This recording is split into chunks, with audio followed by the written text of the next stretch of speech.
ইংরেজ আমলের পর এখনও নীল চাষ হচ্ছে পুরুলিয়ায়। শুনে অবাক লাগছে তো। একসময় ইংরেজ আমলে ভারতবর্ষের বিভিন্ন প্রান্তের সঙ্গে সঙ্গে পুরুলিয়া জেলারও চাষিদের জোরপূর্বক নীল চাষ করাতো ইংরেজরা। নীলকর সাহেবদের অত্যাচারে অতিষ্ঠ হয়ে নীল চাষ করতে বাধ্য হতো দরিদ্র চাষিরা। নীল চাষ করার ফলে ধান চাষে ক্ষতি হতো চাষিদের। ভারতবর্ষের চাষিদের রক্তে উৎপাদিত সেই নীল পাড়ি দিত সুদূর ইউরোপে। তখন ইউরোপে কাপড়ের ব্যবসা সারা বিশ্বে ছড়িয়ে পড়েছিল। মূলত সেই কাপড়ের রঙের কাজের জন্যই চাষিদের দিয়ে নীল চাষ করাতো ইংরেজরা। স্বাধীনতার ৭৬ বছর হলো ইংরেজ তথা নীলকর সাহেবরা ভারত ছেড়ে পাড়ি দিয়েছে ইংল্যান্ডে। তারপর আর ভারতীয় চাষিদের কেউ নীল চাষ করতে জোর জুলুম করে না। তবে স্বাধীনতার ৭৬ বছর পরেও আবারও নীল চাষ লক্ষ্য করা যাচ্ছে পুরুলিয়ায়। কোথায় হচ্ছে এই নীল চাষ? কেনই বা হচ্ছে এই নীল চাষ? জানতে কেন্দা থানার টুঁকিয়া গ্রামে উপস্থিত হন রূপসী বাংলা মিডিয়ার সাংবাদিক। একসময় পুরুলিয়া জেলার এই টুঁকিয়া সংলগ্ন মোহন্ডি গ্রাম তাঁত শিল্পের জন্য বিখ্যাত ছিল। সারা জেলা জুড়েই সমাদৃত ছিল মোহন্ডি গ্রামের তাঁতের কাপড়। এখন এই তাঁত শিল্প অবলুপ্তির পথে। সেই তাঁত শিল্পকে পুনরায় উজ্জীবিত করার লক্ষ্যে মহাত্মা গান্ধী গ্রাম উদ্যোগ সেবা সংঘ ফাউন্ডেশনের উদ্যোগে তাঁতের কাপড় বোনার কাজ চলছে টুঁকিয়া গ্রামে। সেই কাপড়ের রঙের জন্য প্রাকৃতিক সম্পদকে ব্যবহার করার লক্ষ্যে পলাশ ফুল, শিমুল ফুল সহ বিভিন্ন পাতা ব্যবহার করা হয়। এবার সেই তাঁতের কাপড়ের রঙের কাজে ব্যবহারের জন্য নীল চাষ শুরু করেছে গ্রামের চাষিরা।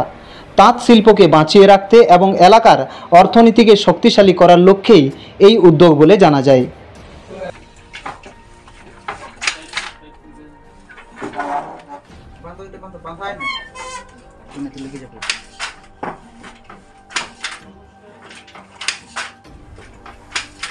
মনে হয়েছে যে পুরুলিয়া জেলার মানুষ অত্যন্ত পরিশ্রমী এবং এই অঞ্চলগুলোতে যদি আমরা তাঁতের প্রসার করাতে পারি, একটা বিশেষ বৈশিষ্ট্য আছে ওনারা একটা বিশেষ ধরনের শাড়ি ব্যবহার করেন মহিলারা, পুরুষরা পাঞ্ছি ব্যবহার করে।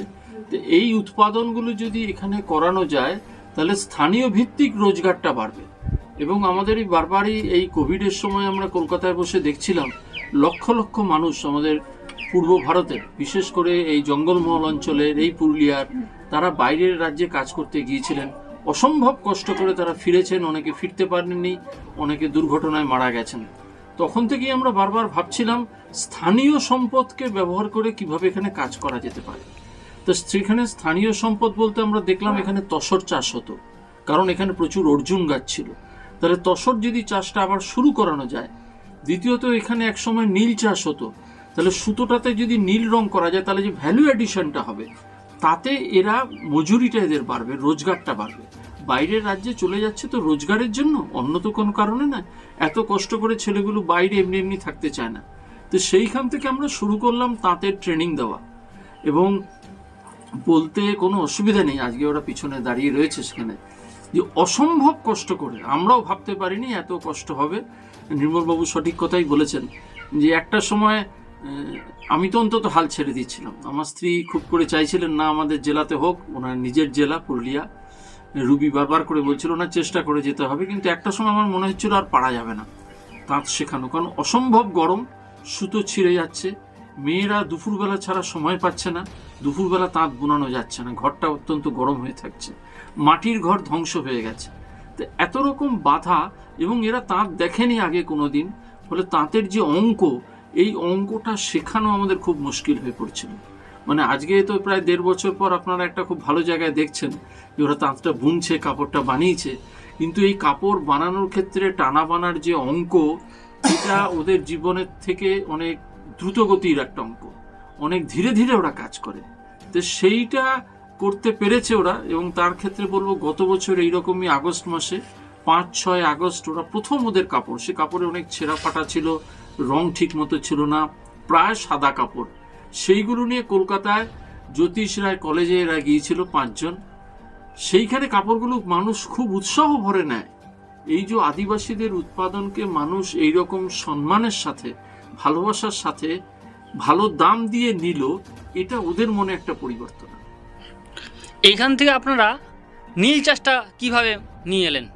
সেক্ষেত্রে আমাদের তখন মনে হলো, ওরাও বলছিল যে সাদা সাদা কাপড়, আমরা তাহলে কি রঙিন সুতো কিনবো বড় বাজার থেকে? আমরা ভাবলাম না, কারণ এখানে লাক্ষা চাষ হতো, লাক্ষা থেকে যে রং তৈরি হয় প্রাকৃতিক রং, তার কিলো প্রায় 12,000 টাকা। নীল থেকে যে রং হয় তার কিলো 6 থেকে 7,000 টাকা। তাহলে এই রঙগুলো, এবং এখানে প্রচুর পলাশ আছে, শিমুল আছে, ইউক্যালিপটাসের পাতা আছে, আম গাছের পাতা আছে, তাহলে অর্জুন গাছ আছে, এই প্রাকৃতিক রং করে যদি সুতো সেই দিয়ে কাপড় বুনে, সেইটা তাহলে বাজারে দাম পাবে বেশি, তাড়াতাড়ি বিক্রি হয়ে যাবে। এবং তার পরীক্ষা নিরীক্ষাটাও আমরা করলাম, যে সামান্য কিছু সুতো বিভিন্ন সময় রুবি এখানে রং করালো ওদেরকে দিয়ে। সেই ট্রেনিংয়ের পর আমরা দেখলাম তাতে আমরা আদিবাসী একাডেমি গুজরাট তার সাহায্য নেই, তাদের ট্রেনার এসে সাহায্য করেন রং করার ক্ষেত্রে। রং উৎপাদনের ক্ষেত্রে কুমায়ুনের উত্তরাখণ্ডের আবানি সোসাইটি আমাদেরকে সহযোগিতা করেছেন। এখন বিদেশ থেকে কিছু সংগঠন এবং ব্যক্তি বলছেন তারা ওদেরকে টেকনিক দেবেন, কারণ এই টেকনিক বা টেকনোলজিটা হচ্ছে মূল, যেটা 100 বছরে ধ্বংস করে দেওয়া হয়েছে। এবং আমরা আশা করি এইটার মালিকানা যেহেতু ওদের হাতে থাকছে, যদি ব্যবসায়ী সংগঠন হিসেবে কারোর হাতে মালিকানা থাকে আর ওরা সেখানে শ্রমিক হিসেবে কাজ করে, তাহলে কিছু লাভের লাভ হবে না, তাহলে আবার সেই দাস শ্রমিক তৈরি হবে। কিন্তু আমরা চেষ্টা করছি, আমাদের খুব ভালো লাগছে, আপনারাও এসে দেখছেন যে তরুণ প্রজন্মের 7-8টি ছেলেরা এগিয়ে এসছে এই কাজটাকে ব্যবসায়িক হিসেবে ধরবার জন্য, আর মহিলারা উৎপাদনের কাজটা দেখছে। এই দুয়ের যুগল মিলনে আমরা আশা করছি একটা ভালো ব্যবসা এরা দাঁড় করাতে পারবে। কত জায়গাতে এই নীল চাষ করছেন? এই বছর এনারা প্রায় 80 বিঘে জমিতে চাষ করার প্রস্তুতি নিয়েছেন 22 জন, এবং তার মধ্যে এখানকার স্থানীয় মাস্টারমশাইরাও কয়েকজন এগিয়ে এসছেন। এখন চাষ করেছিলেন কত বিঘাতে? এখন যেটা চাষ হয়েছিল প্রায় 17 কাঠাতে হয়েছিল 4 জায়গায়, কিন্তু জলের অভাবে, এবং আমরাও বুঝলাম যে এই সময়টা পুরুলিয়ার জন্য ঠিক সময় নয়, আমরা মার্চ মাসে লাগিয়েছিলাম। তো এর পরের নীলটা আমরা লাগাতে যাচ্ছি সামনের মাসে, ঠিক বর্ষার মুখে মুখে। আরেকবার করব আমরা বর্ষার পরে, দেখব কোন সময় নীলটা ভালো হচ্ছে। আর নীল চাষের দুটো বড় সুবিধা তো আছেই, এক হচ্ছে মাটিতে নাইট্রোফিক্সিং ব্যাকটেরিয়া বাড়িয়ে দিচ্ছে, নাইট্রোজেন বাড়ছে, আর দ্বিতীয়ত ছাগল গরুতে এই গাছটা খায় না, এবং উঁচু জমিতে করতে পারবে, যেখানে ধান জমিকে নষ্ট করে নীল চাষ করতে হবে না। ফলে ওদের ক্ষেত্রে এই অসুবিধাটা হবে না বলেই 22 জন এখন এগিয়ে এসছে। এইবার বর্ষাতে এই সামনের সপ্তাহেতেই তারা নীল বীজ বুনবে। আগামীকাল আমরা কলকাতায় যাচ্ছি। প্রথম নীল বীজ কোনখান থেকে আপনারা সংগ্রহ করলেন? আমরা নীল বীজ আনিয়েছি কুমায়ুনের আবানি সোসাইটি নামে একটি সংগঠন, যারা এখানে এসে ওদেরকে ট্রেনিং দিয়েছে নীল চাষের ক্ষেত্রে, এবং নীল পাতা থেকে কি করে রং বার করতে হয়, যেটা আমরা বলছি সবচাইতে গুরুত্বপূর্ণ কাজ, এই রং বার করা এবং সুতোয় রং করা। এরপরে একটা ধাপ বাকি আছে, সেটা আগামী মাসের মধ্যে ওরা শিখে ফেলবে। এইখানেই রোজগারের মূল জায়গাটা রয়েছে, তারপরে ওই সুতো দিয়ে কাপড় বোনা। ফলে পুরো রোজগারটাই এখানে থাকবে, এই গ্রামে থাকবে। গ্রামের মহিলারা যারা সব মিলিয়ে প্রায় 35 জন কাজ করছেন, তাদের মধ্যেই আজকেও দুপুরবেলা মিটিং আছে, তারা বসবেন, আগামী দিনে একটা সোসাইটি তৈরি করবেন। এবং আরেকটা গুরুত্বপূর্ণ সামাজিক বিষয় বলতে হয় যে আমাদের সংগঠনে এরকম কোনো জাতিগত সমস্যা আমরা রাখতে দেইনি।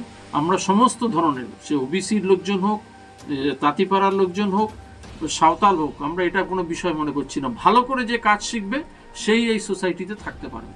কাজ করতে হবে, কাজ করে রোজগার করতে হবে, এই মন্ত্রটাই এদেরকে আমরা দেওয়ার চেষ্টা করছি, যে তাহলে সারা জীবন তোমাদের যে শিক্ষা, এটা কেউ কেড়ে নিতে পারবে না। এটাকে ব্যবসায়িকভাবে উৎপাদন করার লক্ষ্যে এগোচ্ছেন একদমই। এবং তার জন্য প্রাথমিক ক্যাপিটাল 2.5 লক্ষ টাকার মতো ওদের কাছে আমরা দিয়েছি, এবং আশা করছি এই বছর আরো প্রায় 6 লক্ষ টাকা আমরা সংগ্রহ করতে পারবো। সেইটাও এদের কাছে ক্যাপিটাল হিসাবে আসবে, তাহলে রোটেশনটা ঠিক মতো হতে পারবে। যার এই ব্যাংকের দরজায় ঘুরতে ঘুরতেই সময় চলে যায়, টাকা আর পায় না, আর বলে এই জমা দাও, ওই কাগজ দাও। এখন ওদের কাছে 2.5 লক্ষ টাকার মতো ক্যাপিটাল হয়েছে। আপনি দেখবেন সামনে কিছু বাসনপত্র ওরা কিনেছে এই রং করবার জন্য। এটা 22 জন চাষি এখন বলছেন, তো এই 22 জন চাষিকে আমরা কখনো 2200 দেখতে পাবো? এটা আশা করছি বছর 3 লাগবে, মানে কারণ আমরা একটা জিনিস নিশ্চিত হয়েছি যে এখানকার নীলের গুণমান খুব ভালো, তাহলে পাতার দামটা বাড়ানো যাবে। যেখানে তারা ধান করে, তো গাছের তো এটা পাতাটা দিচ্ছে, ওখানে ধানের তো খালি ধানটা দেয়, সেটা 18 টাকা কিলো পায়, 17 টাকা কিলো পায় ধানের ক্ষেত্রে। সেখানে পাতাটা 3 বার সে কেটে দিতে পারবে। খালি যেটা ও নিশ্চয়ই বলেছে বাপি, যে 3 ঘন্টার মধ্যেই এটা জলে ফেলতে হবে, নিয়ে রংটা বার করার কাজটা শুরু করতে হবে, মানে দূরে নিয়ে যাওয়া যাবে না।